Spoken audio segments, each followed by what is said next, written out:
Welcome into the inaugural episode of the Charm City Birdwatch podcast. I'm your host, Jake McDonald.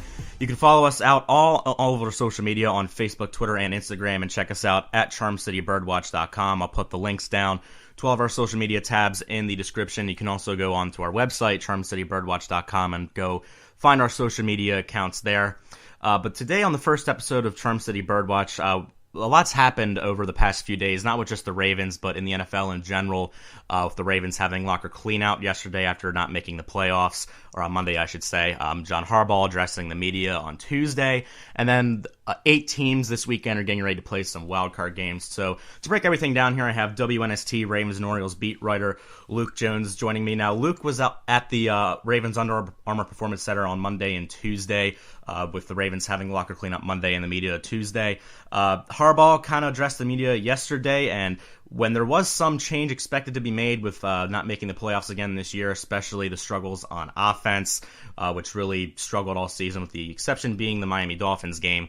The Ravens just announced they were bringing back all 3 coordinators, special teams coordinator Jerry Rossberg, defensive coordinator Dean Pease, and Marty Mornhinweg, the offensive coordinator, who many, including me, weren't expecting him to be back next season. But I guess when you go through 5 offensive coordinators in 5 years, maybe no matter what the case is, it's best to just have some consistency going. Wouldn't you say, Luke?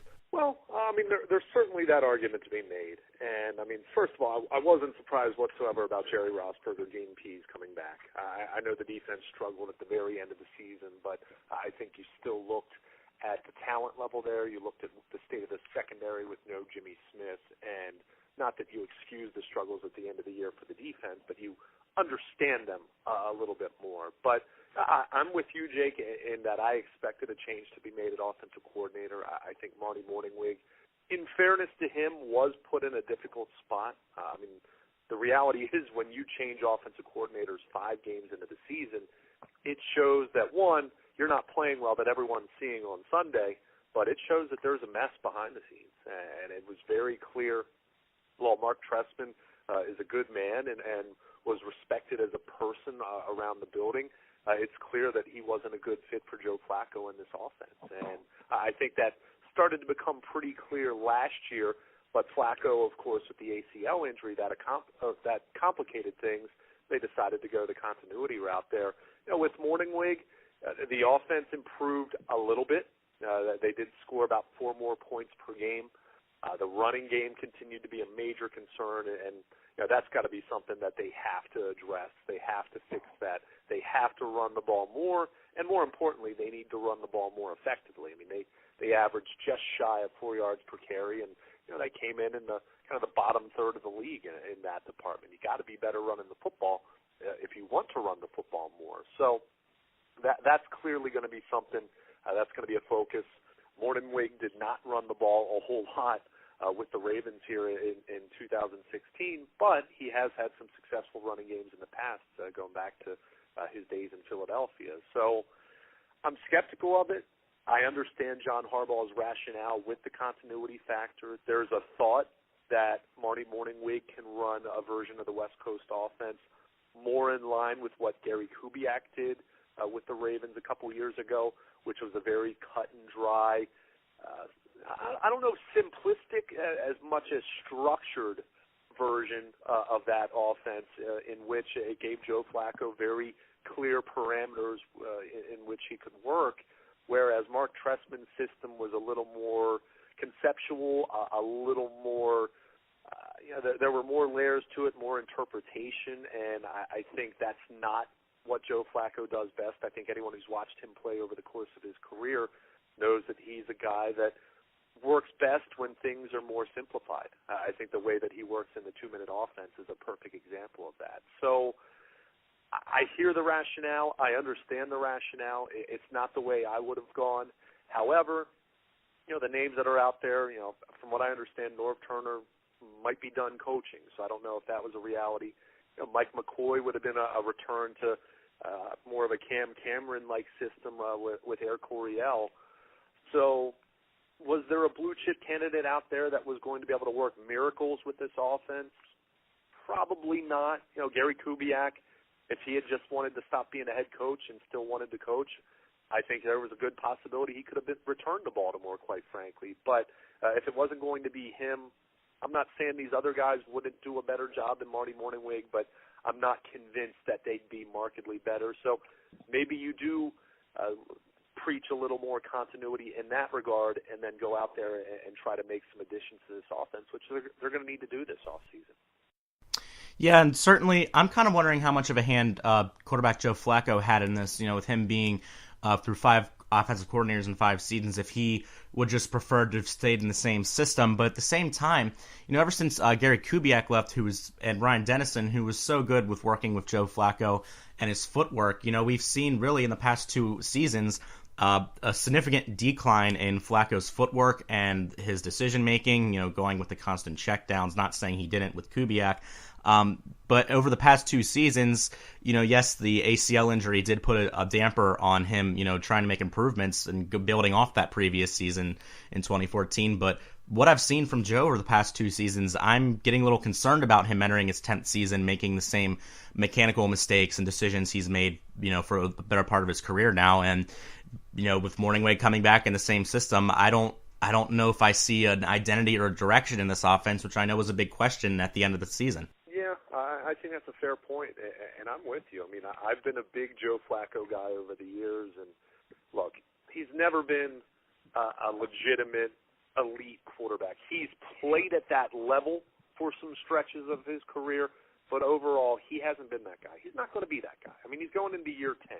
I don't think Joe Flacco is going to get, suddenly is going to become a 100 passer rating kind of quarterback for a season or throw 40 touchdowns and 8 interceptions. He's not going to do that. He's not good enough to do that. But and I'll go back to what I said a few minutes ago, there is a thought that Marty Mornhinweg, with the full off season, I mean, the reality is he came in and they made some tweaks here and there with what Trestman was trying to do, but you're not completely turning a system upside down in the middle of the season. You just can't do it. It's not feasible. You need OTAs. You need training camp to install an offensive system and to make those kind of changes. So with the full off season, there's a thought that what he can do with his West Coast offense is not a carbon copy to Gary Kubiak, but more in line there where it's very structured, it's very black and white, very cut and dry what Flacco does on any given play with his reads. So you have that. And then you mentioned it, I think there's a real sense that even though Flacco wouldn't use it as an excuse, he might not have even realized he was doing it. But I think there is a real sense coming back from the ACL that subconsciously that was something that hindered his play. I think you look at the state of the offensive line in the first half of the season with the injuries they had with Ronnie Stanley and Marshall Yanda and Alex Lewis. Rick Wagner was banged up for a time right before the bye. Their offensive line was a total mess and was not playing well. So you have a quarterback with a surgically repaired knee. You have an offensive line that's allowing pressure.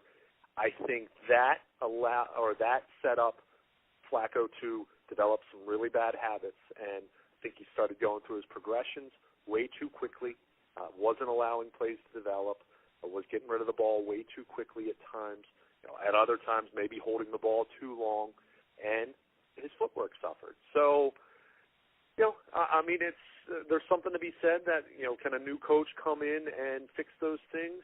Sure, but at the same time, you got to put some responsibility on the shoulders of a quarterback who's going to be 32 years old later this month. I mean, Flacco's got to take some accountability himself in that regard. So I think with all those factors in mind, another year removed from the injury, a full off season where he's not going to be focused on rehabbing like he did all the way up until training camp last year, I think there's a thought that things can be better in that regard. So, again, we'll see.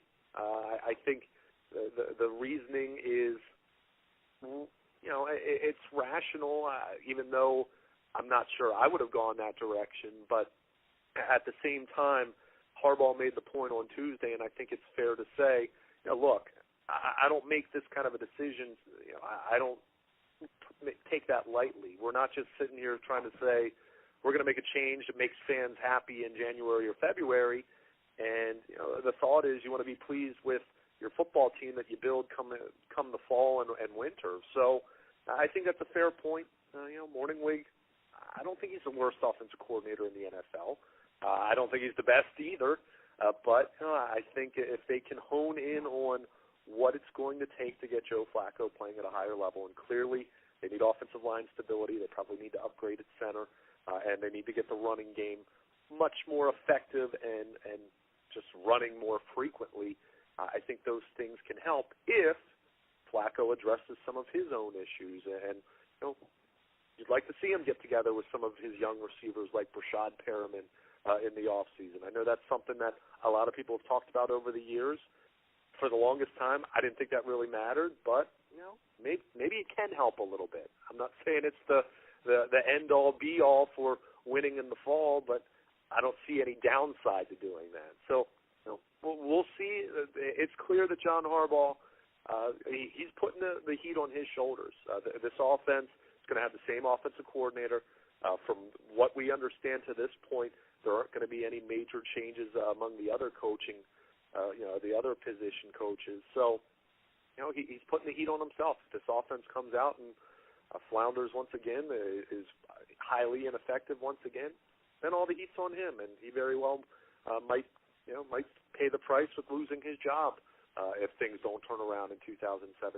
But it's clear he has some conviction, and it's clear he has loyalty to his guys. And Jake, I don't need to tell you how many times have you seen coaches in any sport, quite frankly, have loyalty to their guys, and that ends up costing them their job. So we'll see if that ends up playing out that way for John Harbaugh. Yeah, that was my my next point I wanted to make for you, or my next question, I should say. With not making the playoffs 3 out of the past 4 seasons, is John Harbaugh's seat starting to get a little warm? Yeah, the seat's definitely warm at this point. I think you do have to look at this in each of these seasons in isolation. The reality is they won the Super Bowl. They had severe cap issues. They had veteran players who were retiring or should have retired. In talking about Ray Lewis and then Ed Reed, who I know went and ran around for the Houston Texans and the Jets one more year, but clearly he should have retired as well. They had, the one grave mistake they made following that offseason following that Super Bowl was trading Anquan Boldin. But it's clear that was a roster in transition. So I wasn't exactly stunned to see them go 8-8. 2014, they bring in Gary Kubiak. They bring in Steve Smith to kind of rectify the Anquan Boldin gaffe. And they went 10-6, and they won a playoff game. And they were, they had a 2-score lead in New England in the divisional round. So at that point, it looked like things were on the right track. But then, take a look at that offseason. They lost Torrey Smith and tried to replace him with their first-round pick, Brashad Perriman. We saw how that turned out for last season. They traded Haloti Ngata. They let go of Owen Daniels. Pernell McPhee, who had been a really productive pass rusher for them, they let him go and didn't replace him with anyone but Za'Darius Smith in the draft. So they went through a lot of turnover 2 off seasons ago, and that was something that I was leery of. That was the summer, if you remember, SI and some other outlets were picking the Ravens to win the Super Bowl. And I'll be honest, and I even wrote it at the time, Jake, I didn't see that. I saw a team that had lost a lot of key talent from 2014 and replaced it with draft picks, and not even all of them being particularly high draft picks. So then you saw what happened in 2015. They got off to an awful start. They lost Terrell Suggs week 1. They lost Brashad Perriman on the first week of the first day of training camp. So right off the bat, you've lost your defensive leader, and you lost that vertical threat that they sorely missed when Torrey Smith had left as a free agent, and things just kind of snowballed from there. I don't think 2015 was all about injuries by any means, like some people. So that's why I picked this team to go 8-8 this year. I didn't think they were going to be ready to return to the elites of the AFC. And that's not to say the coaching's been perfect whatsoever. They do need to coach better. There were some very clear mishaps over the course of the season. You can point to the penalties. How much of that is coaching? How much of that is, quite frankly, just not having good enough players? When you have players who aren't good enough, they're going to cheat. You know, they're going to do things to try to get an edge. You're going to have an offensive lineman who holds. You're going to have a member of the secondary who might be filling in for Jimmy Smith who commits pass interference. I mean, so as much as I do think that the seat is warm for Harbaugh, because it has to be, because you do look at it in totality and say, yeah, they've missed the playoffs 3 out of the last 4 years. I also think you have to be very careful not to throw the baby out with the bathwater and say, look, guy was really, really successful over his first 5 years and made the playoffs 6 of his first 7 years.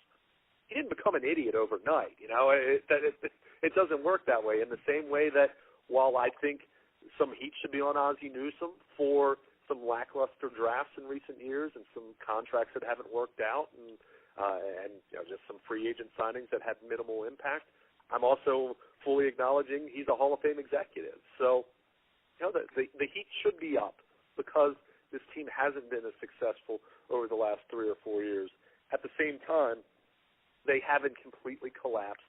I still think there's a solid roster there that needs a couple high-end playmakers. Now, finding those guys isn't the easiest thing in the world, but at some point, you take a look at what happened. You know, let's look at the Pittsburgh game. Who scored the final 3 touchdowns for the Steelers? Le'Veon Bell and Antonio Brown. Those 2 playmakers right there, far and away better than anything the Ravens have on their roster right now, and it's not even close. So you got to find those guys, and if you don't, you know, it's really, really difficult to do much better than the Ravens did this year. Now, were they a couple plays away from being 10-6 and being in the playoffs? Yeah, sure. But you probably could flip that and say they were also a couple plays away from maybe being 6-10 or 7-9 when you look at some of their close wins.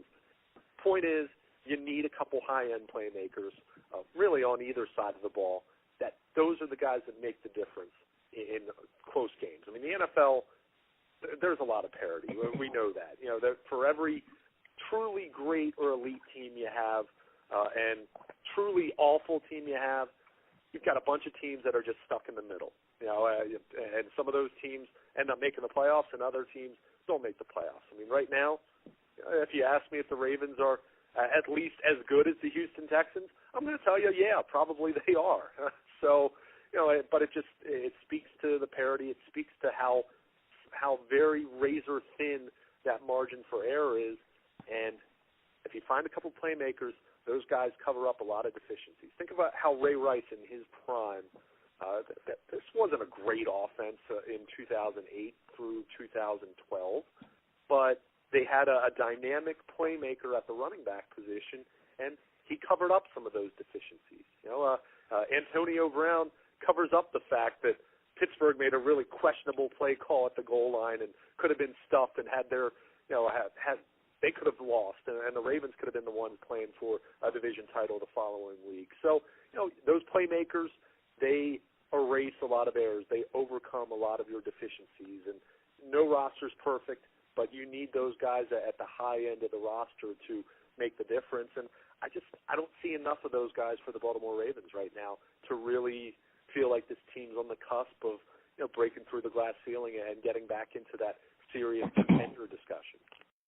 Right, and you know that's been a huge topic of discussion really throughout the past 2 seasons, a lack of playmakers, and they certainly need some on both offense and defense. But I'm more concerned at this moment about the playmakers on offense, especially at the wide receiver position. I think the Ravens might be okay at running back with Kenneth Dixon, who showed a lot of flashes as a rookie, and then Terrence West, who can provide a solid 1-2 punch along with Dixon, can certainly break contact after the initial hit. I think offensive line, you don't have playmakers on the line, obviously, but with the pressure this season, I think upgrades at center and, you know, possibly right tackle with Rick Wagner leaving, that might be something to look into. But, you know, especially at the wide receiver position is what's concerning me right now. I feel like I say this after every season. But of course, you know, the Ravens, of course, are losing Steve Smith Sr. to retirement, and he was their best playmaker at 37 years old at that position. But one kind of player under the radar that people aren't really paying attention to, who I think is an issue, is Kamar Aiken. He was interviewed in the locker cleanout the other day, and he sounded pissed off, quite frankly, about his role in the offense this season. Of course, his role diminished with Mike Wallace, Steve Smith coming back, and, Brashad Perryman trying to get reps. But really a disappointing number of catches, I think, for him. And I think John Harbaugh even said it yesterday that the Ravens are going to be looking for a middle-of-the-field type receiver that can go in the middle and break and make catches, which I think is really concerning about Aiken's status with not only on the offense, but his role in the team going forward. I wouldn't be surprised if he decides to walk in free agency, and that's really unfortunate. Yeah, I hear you loud and clear. I mean, I think, first of all, everyone expected him to have some drop-off. There's no doubt about that. You had Mike Wallace and Steve Smith coming back. I mean, look at his season arc in 2015. His production had been very mediocre until Steve Smith got hurt, and then he stepped into that role, ran many of his routes, many of the concepts designed for Steve Smith. Aiken was running, and he ran them well. So it wasn't surprising to see the drop-off. However, I think the Ravens could have done a much better job of keeping him involved, and that's not to say he becomes the number one receiver, but I think for the most part, when he had opportunities, and he had some drops here and there. He didn't have a great season by any means, and that part he needs to take ownership of. But there were other times where they did give him chances and he delivered, and he just wasn't heavily involved. But I was the one who actually asked him the question how difficult this season was for him on a personal level, and he said, it was my most frustrating season. I mean, I think he was realistic enough to know again that he wasn't going to be a near 1,000-yard receiver like he was a year ago, but I think he didn't expect to be relegated to special teams and number 4 wide receiver duty, which is basically what he became. So he did a nice job of, from a business standpoint, not burning any bridges. He left the door open for a possible return. But I got the sense that Kamar Aiken, if all things are equal and he has opportunities elsewhere that are in line with what the Ravens would offer, I'm guessing he goes elsewhere. So they absolutely need to address the wide receiver position. And I'm not so sure, even if Kamar Aiken is brought back, I'm not so sure you just say, well, Kamar Aiken, Mike Wallace, and Brashad Perriman are your receivers next year. I'm not sure that's good enough. In fact, I don't think that's good enough. So, the question is going to be, how do they go about doing it? Do they dip their toes into free agency?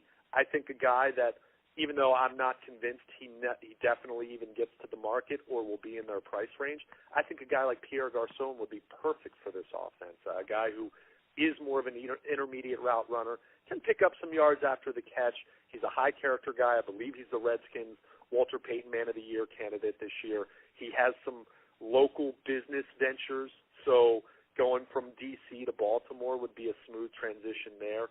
So I think he's a guy that, if it were me, and I'm not a GM, but he's a guy I would look to. But he's also not going to be cheap. He's a guy that you're going to have to give some real money to. I'm not sure it's going to be a lucrative contract, but it's going to be a real contract with real money. And I don't know if the Ravens, given all their needs, given their cap situation, I'm not sure if they're going to be willing to spend that much on a wide receiver. But it's clear, as it stands right now, especially with Aiken being a free agent and not really giving a strong impression that he's looking to stay here, they have to do something at wide receiver because the way it stands right now, you have Mike Wallace under contract. That's fine. I think he's the ideal vertical threat, number 2 receiver. I'll sign off on that.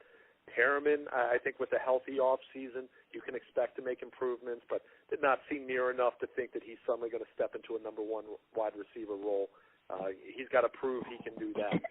But still, again, another guy who's more catered towards the vertical 9 routes and pushing the ball down the field, which you need, but you need that guy who can help move the chains and catch some slants and hitches and comeback routes and things of that nature and do something with it. And whether that guy's a Pierre Garçon or someone else, maybe they find someone in the draft. I don't know, but that's uneasy territory because, as you know, Jake, and feels like every year Ravens fans, media, and the Ravens brass are talking about that position being a position of need. And they've found really effective Band-Aids over the years, whether it's Steve Smith for 3 seasons or Anquan Bolden for 3 seasons. Certainly Derek Mason had a really good run in Baltimore, but these are all guys that tend to be older and toward the end of their career, and I have no problem with it being a veteran receiver. Pierre Garçon is 30 years old, but at the same time, really love to at some point give Joe Flacco a legitimate number 1 wide receiver and see what he can do with that for a 3, 4, or 5 year period. But easier said than done, and given this organization's track record at wide receiver, I'll remain skeptical there. WNST Ravens and Orioles beat writer Luke Jones joins us on the inaugurational edition of the Charm City Birdwatch podcast. Meanwhile, with the Ravens having all their end-of-season progressions and routines, there are a couple teams lined up for the playoffs this season right now. This weekend, the wild card round, of course, taking place. So let's dive into each one of these games right now. First being a very underwhelming game Saturday at 4:30 with the Oakland Raiders traveling to take on the Houston Texans. It's going to be the Connor Cook and Brock Osweiler Bowl, and really, I really feel bad for the Oakland Raiders team losing Derek Carr, who is certainly is an MVP candidate. Had Derek Carr remained healthy, I think the Raiders would have won the AFC West and would have gotten that first round bye and could have been the team to go over to Foxborough for the AFC Championship and give the Patriots a nice run for their money. But certainly not the case now. And whatever team wins this game, I cannot see really making a huge Super Bowl push here, but certainly this is the first game. So what are your thoughts on this one? Yeah, I mean, you just said it. I mean, this is the ultimate, who really cares who wins this game? I mean, I don't think either team is going to be making any kind of a significant push, going on the road in the divisional round. It's amazing to me to think how bad that Houston Texans offense. I mean, you think the Ravens had issues on offense. That Texans offense was putrid this year, and to think that they're favored by 3.5, I think I saw 3.5 points, which isn't significant, but to think that they're favored just shows how bad of a spot the Oakland Raiders are in. And I'm with you. I mean, this is a Raiders team that I think back to week 2 of last season when the Ravens went out there. Derek Carr played a great game, beat them in the final seconds, and I wasn't expecting Oakland to be good last year, but I did say I think Derek Carr's something special. I think he has a great chance to be the next great young quarterback in the NFL. And you look at his season, would have thrown for 4,000 yards had he not gotten hurt in Week 16. Threw for 28 touchdowns. He's got good talent around him, great offensive line. There's so many things going for the Oakland Raiders right now, despite all their uncertainty as far as whether they're going to be in Oakland much longer. But it's just a shame to see what happened to them. And Connor Cook, I mean, I don't know what you can reasonably expect from him.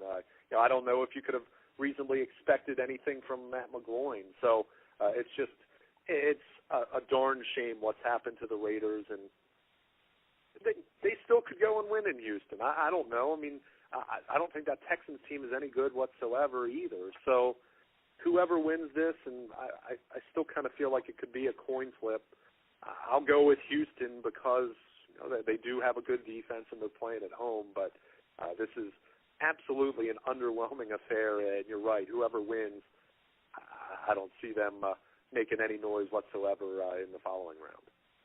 And on Saturday night, the Detroit Lions traveled to Seattle to take on the Seahawks. Detroit, of course, played the Week 17 game against Green Bay, which could have been for the NFC North, but they lost that game. Of course, now they're going to be the wild card team, and now Seattle won the NFC West a few weeks ago. This game, a lot of people are leaning towards Seattle. They do have the home field advantage with the 12th man. But I think this game is going to be a lot closer than what most people think. I still think Seattle is going to come out with a win.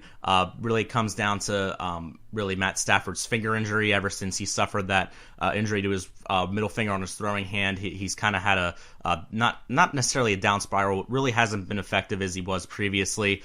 But certainly this could be an interesting one on Saturday night with Matt Stafford, who really a couple people wanted him to be the team's MVP. Or MVP of the league, but still certainly an interesting case with the Lions, of course, traveling to Seattle on Saturday night. Yeah, I mean, I hear you about the Lions making this a closer game. I think if that happens, I think it's going to be way more about Seattle. I think the Seahawks this year have looked really good at times, and they look like a Super Bowl caliber team at times.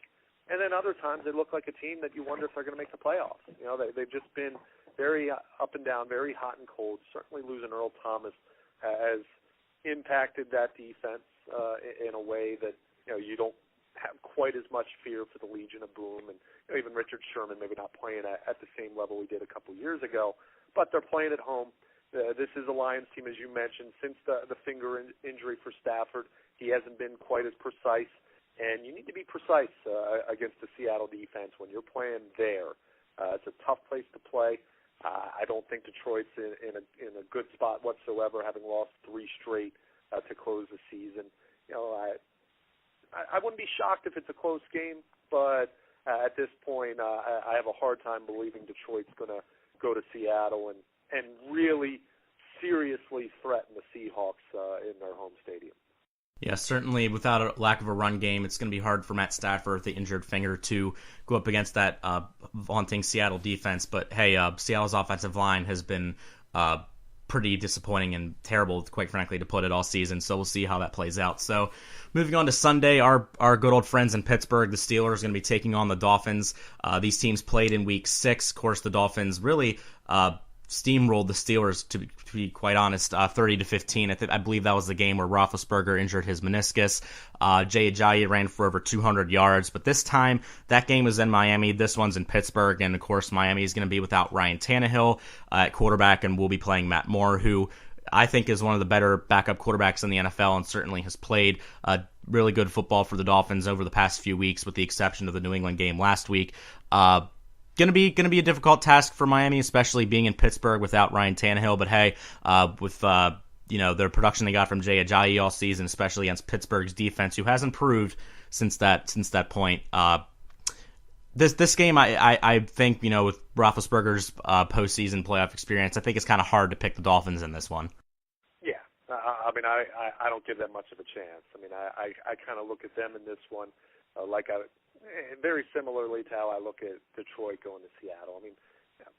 Matt Moore, he's a fine backup quarterback, but the backup quarterback. And I think you do look at that Pittsburgh defense playing at a higher level, not necessarily a great Pittsburgh defense of old, but certainly better than it was playing earlier in the year when Miami was able to gash them.